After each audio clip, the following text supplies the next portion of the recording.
Check out the crisp on these fun breadsticks made with sourdough discard. You're going to need 300 grams of sourdough discard. If you're into sourdough, you know what it is. If you're not into sourdough, it's basically just the leftover from keeping your sourdough fed. And we're going to use 300 grams of that. Then we're going to add in 150 grams of all-purpose flour. I use organic, unbleached flour, and I get it from Costco.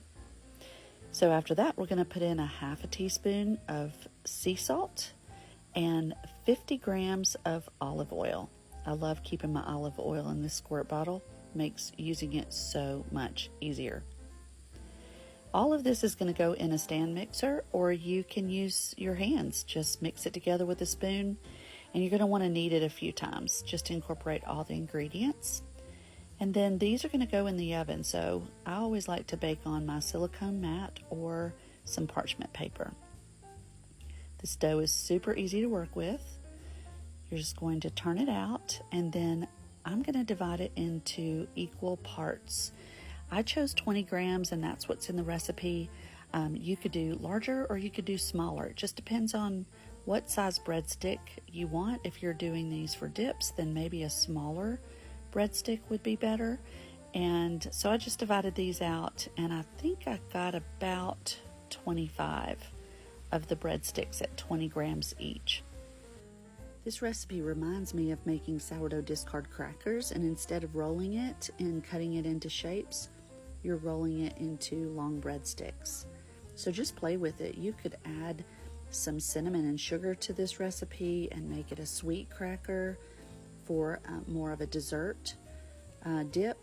You could use any kind of add-ins you want. Just play with it and see. It's a great way to use up a lot of sourdough discard. I ended up making a pan and a half. So I am using sesame seeds. I just took a little tray I have and poured some out and brushed the breadsticks with water and then roll them into the seasonings. This can make a mess, but it would be fun to get your older children to help with this. And I just kept repeating that with the sesame seeds. And I wanted to try some different flavors, so I only did a few with the sesame seeds. And I will say, a lot of them came off when I was baking. So I felt like I wasted some, but it's okay. So I also made some with everything but the bagel. Who doesn't love that seasoning? So I rolled several, just repeated the steps, brush with water, and roll them in the seasoning. I do think a lot of the seasoning fell off during the baking process, and maybe it would have stuck better if I had used maybe a beaten egg, but they do bake for 50 minutes, and I wonder if the egg would cause the breadsticks to get too brown in the baking process. So just play with it, see what you think, add more seasonings than you think you need so it can survive.